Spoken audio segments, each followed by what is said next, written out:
Allô? C'est bon? Oui, c'est bon. Vas-y. Maître DS, bonsoir. Bonsoir. Depuis ce matin, nous écoutons les avocats de la défense autour de la problématique relative à cette réquisition de requalification des faits. En tant qu'avocat de la partie civile, comment vous réagissez à tout ça?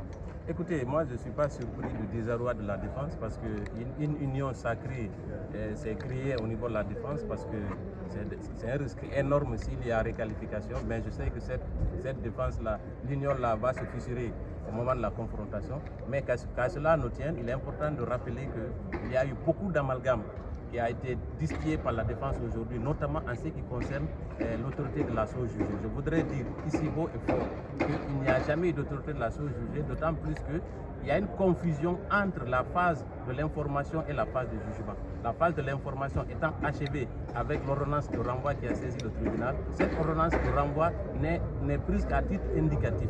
Donc la formation du jugement doit prendre toutes les dispositions utiles pour la manifestation de la vérité.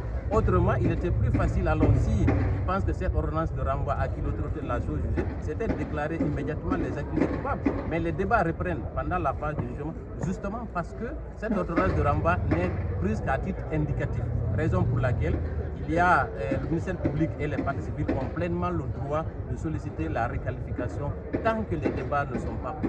Et c'est ce que le ministère public a fait, c'est ce que les parties civiles ont fait. Et nous espérons que cette demande va être accueillie favorablement par le tribunal afin que ceux qui doutaient un peu ou qui avaient une petite porte de sortie dans cette affaire puissent condamner, parce que l'objectif c'est de mettre fin à l'impunité et surtout ratisser large, parce que depuis le début de cette affaire, vous avez constaté la mauvaise foi des accusés qui ont indiqué n'avoir pas été au stade, mais nous savons tous que les bérets rouges qui ont quitté le camp Alpha Yaya, qui sont dirigés pour cette expédition punitive, étaient sous les ordres du capitaine Moussa Dadis Camara. Donc nous n'avons aucune crainte, nous répondrons à tout ce qui a été distillé ici par la défense et nous savons que nous convaincrons le tribunal pour que cette requalification soit obtenue afin que les débats continuent.